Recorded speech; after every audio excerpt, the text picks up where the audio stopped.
रिश्तों की डोर। शालिनी माँ कैसी हो आप, और पापा आप कैसे हैं? हिम्मत लाल जी बेटी मैं तो अच्छा हूँ, बहुत कमज़ोर लग रही है। शालिनी नहीं पापा, बस ऐसे ही चलिए घर चलकर बात करते हैं।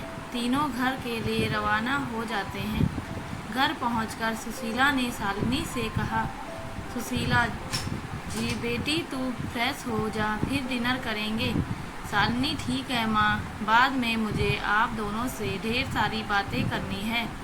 शालिनी कपड़े लेकर नहाने के लिए बाथरूम में घुस जाती है। सुशीला जी सुनो जी, इसे सागर के बारे में कुछ मत बताना, नहीं सब कुछ छोड़कर उसके पीछे भाग लेगी। बड़ी मुश्किल से तो अपने करियर पर फोकस कर रही है। हिम्मत लाल जी चुपचाप अखबार पढ़ते रहे। शालिनी नहा कर निकली तो खाने की बहुत अच्छी खुशबू आ रही थी। शालिनी माँ तरस गई आपके हाथ का खाना खाने के लिए। सुशीला जी चिंता मत कर, सारी कसर पूरी कर दूंगी। तेरे वापस जाने तक तुझे पहले जैसे हट्टी कट्टी बना दूंगी। हिम्मत लाल जी अरे अभी से जाने की बात कर रही हो, अभी तो वो आई है, तुम भी कुछ भी बोलने लगती हो।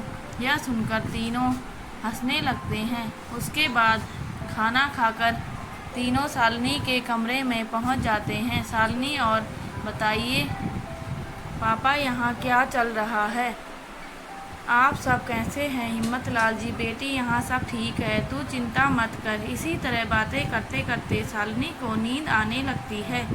उसके माता पिता उसे सुलाकर कमरे से बाहर आ जाते हैं। अगले दिन वो सुबह उठकर तैयार हो रही थी, तभी हिम्मत लाल जी उसे याद दिलाते हैं, हिम्मत लाल जी बेटी आज काव्या की शादी है, कितने बजे चलना है? शालिनी पापा शाम को चलेंगे, उससे मेरी बात हो गई है, वह अभी ब्यूटी पार्लर जा रही है, शाम को 7 बजे के बाद ही मिल पाएगी। शाम को शालिनी अपने मम्मी पापा के साथ शादी में पहुंच जाती है। वह गेट से अंदर की ओर आ रही थी, तभी उसे स्टेज पर काव्या अपने दूल्हे के साथ खड़ी दिखाई देती है। उन दोनों से मेहमान मिलने आ रहे थे और गिफ्ट देकर आगे जा रहे थे। तभी उसने देखा क्रीम कलर का कोट पहने सागर स्टेज पर काव्या के पास पहुंच गया।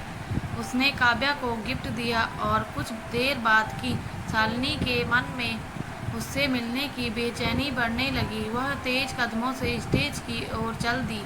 जब वह स्टेज के सामने पहुंची तो उसने देखा कि सागर तेजी से कदम बढ़ाता हुआ दूसरे रास्ते से बाहर निकल रहा था।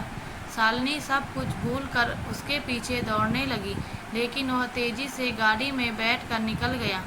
शालिनी ने फ़ोन निकाला और सागर का नंबर ढूंढने लगी। तभी उसे याद आया उसने तो सिम ही चेंज कर ली। वह निराश होकर वापस आ गई। सागर को देखकर उसकी आंखों में आंसू भर आए थे। इतने में उसके मम्मी पापा स्टेज के पास पहुंच गए। हिम्मत लाल जी क्या हुआ बेटी, तेरी आंखों में आंसू? शालिनी कुछ नहीं पापा, बस ऐसे ही कुछ गिर गया था आँख में। आप बैठिए, मैं काव्या से मिलकर आती हूँ। शालिनी शादी मुबारक हो काव्या। काव्या कितनी देर से आई है, इनसे मिल, ये मेरे हस्बैंड हैं और ये मेरी सबसे अच्छी सहेली शालिनी कनाडा से आई है।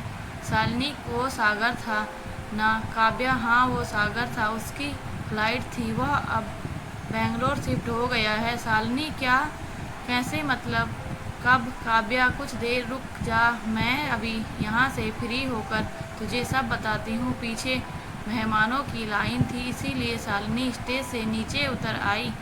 शालिनी पापा मम्मी कहाँ हैं? हिम्मत लाल जी बेटी वो खाना खा रहे हैं, मैंने अभी शुगर की गोली ली है, कुछ देर बाद खाना खाऊंगा, तू बैठ। शालिनी पापा आपसे एक बात पूछनी थी, मम्मी को मत बताना, अभी कुछ देर पहले मैंने सागर को यहाँ देखा। काव्या बता रही थी वह अब बेंगलोर रहता है। हिम्मत लाल जी बेटी मैं तेरे से बात करना चाह रहा था, लेकिन तेरी मम्मी ने मना कर दिया। अपनी मम्मी को मत बताना कि यह सब मैंने तुझे बताया है। शालिनी पापा प्लीज़ जो कुछ भी है मुझे बताइए, क्या हुआ? हिम्मत लाल जी बेटी सागर के साथ बहुत बुरा हुआ, तूने जो उसे 2 दिन का समय दिया था और तू गुस्सा होकर चली गई, वह उस समय हॉस्पिटल में था। उसके पापा की अचानक तबीयत खराब हो गई थी। जिस दिन तेरी फ्लाइट थी उस दिन उसके पापा ख़त्म हो गए थे। उस बेचारे को होश ही नहीं था। शालिनी की आंखों से आंसू गिर रहे थे। शादी के माहौल में उसने किसी तरह अपने आप को संभाला। शालिनी, क्या आपने मुझे कुछ बताया क्यों नहीं? हिम्मतलाल जी, बेटी वो अपने पिता की 13वीं का कार्ड देने 10 दिन बाद आया था, लेकिन तेरी मम्मी ने उसे बेइज्जत करके भगा दिया। उसके सामने ही कार्ड फाड़ दिया और कहा फिर कभी यहाँ मत आना। शालिनी कनाडा चली गई है। उसने तुझे कई फ़ोन भी किए लेकिन तेरा फ़ोन नहीं लगा। उसके बाद एक दिन वह मुझे बाजार में मिला। उसने कहा वह अपनी मम्मी को लेकर बेंगलोर जा रहा है। यहाँ अब उसका मन नहीं लगता। उसे वहाँ एक अच्छी जॉब मिल गई है। शालिनी, पापा मुझसे कंट्रोल नहीं हो पा रहा। आप प्लीज़ घर चलिए। हिम्मतलाल जी सुशीला को बुला लाए और शालिनी को लेकर घर आ गए। दोस्तों, यदि आपको हमारी कहानी अच्छी लगी हो तो प्लीज़ लाइक, कमेंट, शेयर और सब्सक्राइब ज़रूर करें। धन्यवाद।